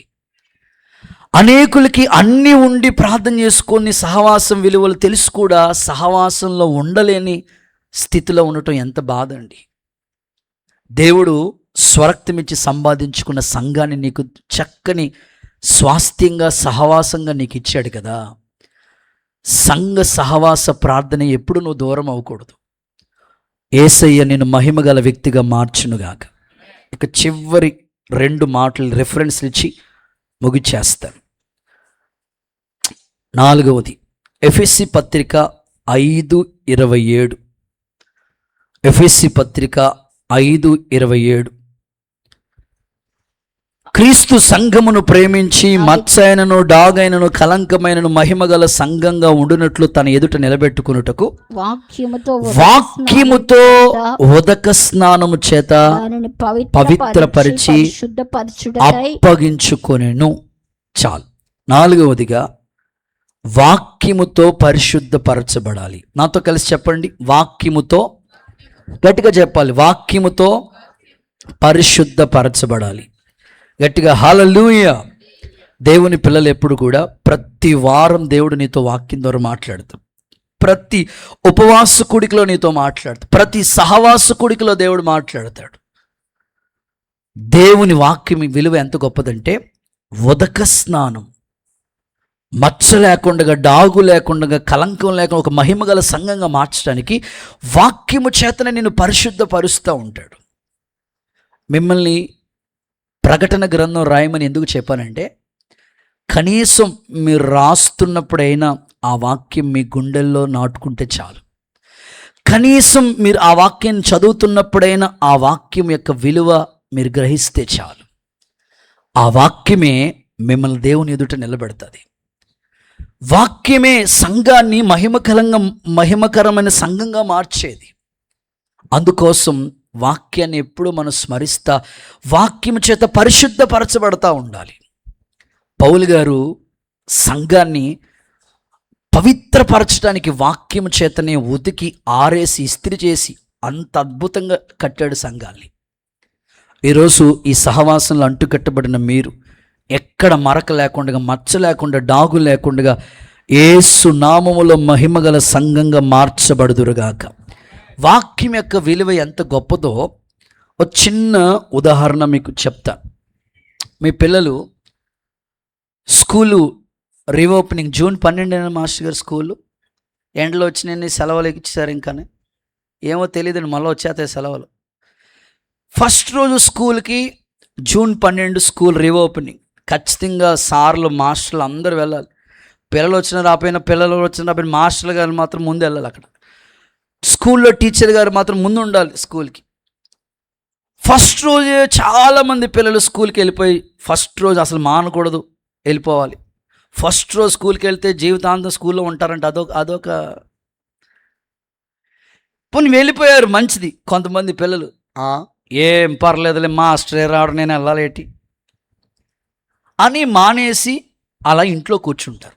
అలాంటి పిల్లల్ని వాళ్ళ అమ్మ వచ్చి వెరీ గుడ్ రా, బాతు గుడ్ రా, బంగారు గుడ్ రా అన్నదనుకోండి, ఇంకా ఆడికి అసలు చదువు రాదు. స్కూల్ మానేసి, సరిగ్గా స్కూల్కి వెళ్ళకుండా స్కూల్ మానేసి ఇంట్లో కూర్చున్న పిల్లల్ని కర్రెచ్చుకుని వెళ్ళరు అని గద్దిస్తా చూసారా, ఆ తల్లి సరైన రీతిలో వాడిని క్రమపరుస్తుంది. అలాగే సేవకుడు కూడా వారమంతా ఉద్యోగంలోనో, వ్యాపారంలోనో, పనుల్లోనో ఏ విషయాలు తప్పిపోతూ ఉంటారు. ఇక్కడికి వచ్చిన తర్వాత వాక్యం చేత నీతో ప్రభు మాట్లాడుతున్నప్పుడు సరి చేయబడతాడు కదా, సరిదిద్దుతారు కదా. ఖండించి, ఒప్పించి, బోధించి సరి చేస్తున్నాడే. ఇలాంటి దైవజనుడు నిన్ను సరి చేయటం ఎందుకంటే, ఒక స్కూల్కి వెళ్ళకపోతే నీకు జాబ్ రాదు, స్కూల్కి రాకపోతే స్టడీ రాదు, స్కూల్కి వెళ్ళకపోతే జ్ఞానం రాదని నీ తల్లి నిన్ను ఎంత గద్దించి, నీ తండ్రి నిన్ను క్రమపరుస్తున్నాడే. నువ్వు కూడా దేవుని ఎదుట నిలబడటానికి సేవకుడు కూడా ఒక వ్యక్తిని సరిచేయాలి. ప్రభు ఎదుట నిలబట్టాలని వాక్యం చేత సరి చేయబడాలని అద్భుతమైన మార్గంలో నడిపించబడుతున్నారు. అలాంటి కృప దేవుడు మనకు అనుగ్రహించునుగాక. గట్టిగా ఆమేనని చెప్పండి. రైట్, చివరి మాట, ఆఖరి మాట.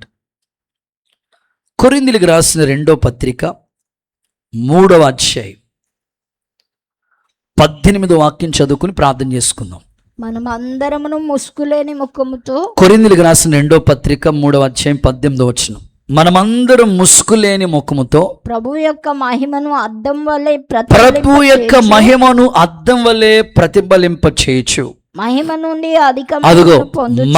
నుండి అధిక మహిమ పొందొచ్చు. ప్రభువు ఆత్మ చేత ఆ పోలికగానే మార్చబడుతున్నాం. నమ్మితే ఒకసారి ఆమేనంటారా? గట్టిగా హల్లెలూయా చెప్తారా? రైట్, చివరి మాట, ఆఖరి మాట, పరిశుద్ధాత్మతో అభిషేకింపబడాలి. ఖచ్చితంగా ఒక వ్యక్తి మహిమగల సంఘంగా ఎప్పుడు మారతాడంటే పరిశుద్ధాత్మతో అభిషేకింపబడాలి. ఆత్మతో అభిషేకింపబడకుండా ఆ వ్యక్తి మహిమగల వ్యక్తిగా మారలేడు. ఇక్కడ కొరింథీ సంఘానికి పౌలు గారు ఈ లేఖ రాస్తూ, మహిమ నుండి ఇప్పుడు ఏమవ్వాలంట? అధిక మహిమను మనం పొందుకోవాలి. మహిమే ఒక వ్యక్తిలోనికి రావటానికి మట్టి ఘటాల్లో మహిమైశ్వర్యం అనే ఆ అభిషేకాన్ని దేవుడు కుమ్మరించాడు. ఈ సంఘము ఇప్పుడు మహిమ నుండి అధిక మహిమలోనికి రావటానికి ఆ సంఘం ఎలా ఉందంటే ఆత్మ చేతే ఆ పోలికగా మార్చబడుతుంది. పరిశుద్ధాత్ముడు నిన్ను ఏం చేస్తాడంటే తన పోలికలోనికి మార్చుకుంటాడు. అందుకే పరిశుద్ధాత్మ గురించి పైనుండి శక్తి పొందేంత వరకు మీరు పట్టణంలోనే ఉండండి అని చెప్పాడు. మేడగదిలో 120 మంది ఒకే ప్రార్థన, హోలీ స్పిరిట్తో నింపయ్యా అని. తన అడుగు వారికి ఎంతో నిశ్చయంగా ఆత్మనిస్తానన్నాడు దేవుడు. చాలామందికి అభిషేకపు అనుభవాలు, ఏదైనంత లోతులోకి దేవుడు యెహెజ్కేలుని తీసుకెళ్ళాడు. ఎండిన ఎముకలోనికి జీవాన్ని పుట్టించాడు. ఏలియా నుంచి ఎలీషా 2 పాళ్ళ అభిషేకాన్ని పొందుకున్నాడు. ఈ ఉదయకాల నా ప్రార్థన, సంఘము ఎప్పుడైతే పరిశుద్ధాత్మ నింపుదల కలిగి ఉంటుందో అప్పుడు సంఘం మహిమగల సంఘంగా మారుతుంది. యేసు నామములో అలాంటి కృప అనుగ్రహించబడును గాక. వాక్యం ఇలా ఉంది కదా, పరిశుద్ధాత్మ మీ మీదకి వచ్చినప్పుడు చెప్పండి, శక్తి పొందుకుంటారు. అపవాదిని ఎదిరించే శక్తి, దుష్టుని చేతిలో పడిపోకుండా కాపాడబడే శక్తి ఆత్మదేవుడు నీకు సహాయం చేస్తాడు.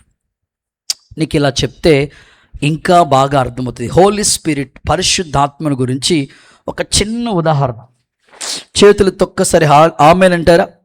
హుషారుగా చేతులు ఊపుతూ హల్లెలూయా చెప్తారా? పరిశుద్ధాత్మను గురించి ఒక చిన్న ఉదాహరణ చెప్పి ముగిస్తాను. ఈ వేసవి కాలంలో చాలామంది వ్యాపారాలు చేస్తూ ఉంటారు. సాధారణంగా 2 స్నేహితులు కలిసి ఇలా మాట్లాడుకుంటున్నారట, ఒరే సమ్మర్ హాలిడేస్ కదా, ఖాళీగా ఉంటాం ఎందుకు, ఒక వ్యాపారం పెట్టుకుందాం. 2 చదువుకున్నాం కదా, ఏదైనా ఒక వ్యాపారం పెట్టుకుందాం, ఖాళీగా ఉండడం ఎందుకు. సరే ఏం చేద్దాంరా, వేసవి కాలంలో మంచి వ్యాపారం ఏదైనా ఉందంటే చల్లటి పానీయాలే. స్తోత్రం. ఎలాంటి వాళ్ళని వెళ్ళిన అక్కడ ఆగుతారు. సరే అనుకుని ఒక వ్యాపారం పెట్టుకుందాం. ఏం వ్యాపారం పెట్టుకుందామని 2 డిసైడ్ అయ్యి ఒక చెరుకు రసం ఆ మిషన్ కొన్నారు. అంతంత మాత్రమే పెట్టుబడి పెట్టారు. సరే అని 2 కలిసి చెరుకు రసాన్ని ఆ వ్యాపారం చేసి ఆ చిన్న మిషన్ ఒకటి కొనుక్కున్నారు. ఆ రోడ్డు మీద ఆ వ్యాపారం చేయడానికి అక్కడ పెట్టుకున్నారు. కనీసం వాళ్ళ పరిస్థితి ఎలా ఉందంటే, వ్యాపారం చేయడానికి సరైన పెట్టుబడి, సరైన ఆర్థిక స్థితి లేదు వాళ్ళకి. వెంటనే ఆ రోడ్డు మీద చిన్నది పెట్టుకుని, కనీసం టెంట్ కూడా లేదు అక్కడ, ఆ చెట్టు కింద పెట్టుకుని వ్యాపారం స్టార్ట్ చేశారు. పొద్దున్న 6 గంటలకు వెళ్ళి ఆ చెరుకు రసం ఆ మిషన్ అక్కడ పెట్టుకున్నారు. 6 అవుతుంది, 7 అవుతుంది, 8 అవుతుంది, 9 అవుతుంది, 10 అవుతుంది, ఒక్కడు కూడా రావట్లేదు. కొత్త బిజినెస్ కదా. సరిగ్గా 11 అయినప్పటికీ సూర్యుడు ఎలా ఉన్నాడు? సూర్యుడు విరుసుకు పడుతున్నాడు కదా. 11 గంటలకల్లా అలా విరుసుకు పడుతున్నాడు. ఇక వ్యాపారం పెట్టుకున్న ఆ 2 స్నేహితుల్లో ఒకడికి సూర్యుడు ఎప్పుడైతే బయటకు వచ్చి విరుసుకు పడుతున్నాడో, ఎండ తగులుతూ ఉందో, దాహం పుడతా ఉంది. దాహం పుడతా ఉన్న వెంటనే ఆ చెరుకు రసం, వీళ్ళిద్దరు కలిసి కంబైన్డ్గా బిజినెస్ కదండి, 2 పార్ట్నర్షిప్ కదండి, ఈ షిప్ ఎప్పుడు మునిగిపోద్దో తెలియదు. 2 కలిసి మొదలుపెట్టారు. అంటాడు, ఒరే నాకు దాహంగా ఉందిరా, కొంచెం చెరుకు రసం తాగుతాండ్రా అంటే, ఒరే బిజినెస్సే, ఒరే ఇది 2 కలిసి పెట్టుకున్నాం కదా, నీకు దాహం వేస్తే డబ్బులు ఇచ్చి కొనుక్కోరా అన్నాడు. ఏమన్నాడు చెప్పండి? 100 రూపాయలు అన్నాడు. గ్లాస్ ఎంత? 20 రూపాయలు చెరుకు రసం. ఆడు 100 రూపాయలు ఫస్ట్ పోనీ మాట. 100 రూపాయలు ఇవ్వరంటే 100 రూపాయలు ఎవరు 50 రూపాయలు ఇస్తానని ఆ 50 రూపాయలు వాడి చేతిలో పెట్టాడు. ఓ గ్లాస్. ఇప్పుడు మీరు ఏదో చెరుకు రసం తాగినంత ఫీల్ అయిపోతున్నారు. తాగాడు. అమ్మయ్య ప్రాణం చల్లగా ఉందనుకున్నాడు. అరగంట 11:30, 12 గంటలకు సూర్యుడు ఇంకా మిట్ట మధ్యాహ్నం నడినెత్తి మీదకి వస్తూ ఉన్నాడు. ఈ ముందు తాగేసినాడు బాగానే ఉన్నాడు, కానీ రెండో వాడు, ఒరే నాకు దాహం వేస్తుందిరా అన్నాడు. రూల్ అంటే రూలే, మరి నువ్వు కూడా డబ్బులు ఇచ్చి కొనుక్కో అన్నాడు. ఆ 50 రూపాయలు ఇచ్చాడు కదా, అదే 50 రూపాయలు వాడి చేతిలో పెట్టి చెరుకు రసం తాగాడు. మరలా 12:30 అవుతుంది, ముందోడు వచ్చాడు, ఒరే నాకు ఇంకా దాహం ఎక్కువైపోతుందిరా. మరలా తాగాడు. ఎవరు రావట్లేదు బిజినెస్కి, కస్టమర్లు వీళ్ళిద్దరే. మరలా దాహం వేస్తున్నారని మళ్ళీ ఆడు తాగాడు. చివరికి అదే 50 రూపాయలు ఇక్కడి నుంచి అక్కడికి, అక్కడి నుంచి అక్కడికి, అక్కడి నుంచి మారుతుంది. చెరుగ్గళ్ళు అయిపోయినాయి, తుక్కు మిగిలింది కానీ ఏమీ లేదు. నేను ఎందుకు ఈ ఉదాహరణ చెప్పానంటే, ఆత్మదేవుని సహాయం లేకపోతే మన జీవితాలు తుక్కుగా ఉంటే ఏం ఉపయోగం ఉండదు. ఆత్మదేవుడు నీకు ఆలోచన ఇస్తాడు. పరిశుద్ధాత్మ అంటే హేళనగా మాట్లాడొద్దు. అభిషేకం నిన్ను సమగలిగిన భూమి కలిగిన చోటికి నేను నడిపిస్తాడు దేవుడు. కొర్నేలి ఇంటికి వెళ్ళాలని దేవుడు ఆత్మ ద్వారా పేతురుతో మాట్లాడాడు. దమస్కు దారిలో వెళుతున్నప్పుడు దర్శించిన పౌలు మీదకి ఎప్పుడైతే అభిషేకం వచ్చిందో, సౌలు పౌలుగా మార్చబడి దేవుని కొరకు 3 ఖండాలు దాటి గొప్ప సేవ చేశాడు. అబద్ధాల కూరు పేతురు మీద అభిషేకం ఎప్పుడు దిగొచ్చిందో దేవుని కొరకు హతసాక్షిగా బ్రతికిపోయాడు, జీవించాడు. ఈరోజు నా ప్రార్థన, అభిషేకం లేకుండా ఒక వ్యక్తి మహిమగా మార్చబడలేడు. అందుకే ఏకాంతంగా గడుపు దేవునితో, అడుగు, దేవుడు నిన్ను నింపుతాడు. అలాగా మహిమగల సంఘంగా మనం మారుదుముగాక. ముగిస్తున్నాను. సంఘము మహిమగల సంఘంగా ఎప్పుడు మారుతుంది అంటే, మన ఎదుట 5 మాటలు ప్రభు పెట్టాడు. చెప్పండి. నెంబర్ 1, క్రీస్తుతో కూడా శ్రమ పడాలి. నెంబర్ 2, పైనున్న వాటిని వెతకాలి. నెంబర్ 3, ప్రార్థన చేయాలి. నెంబర్ 4, వాక్యంతో పరిశుద్ధపరచబడాలి. నెంబర్ 5, పరిశుద్ధాత్మతో అభిషేకించబడాలి. అప్పుడు సంఘం మహిమగల సంఘంగా మారుతుంది. ఈ మాటలు దేవుడు మన వెనుకల్లో దీవించునుగాక.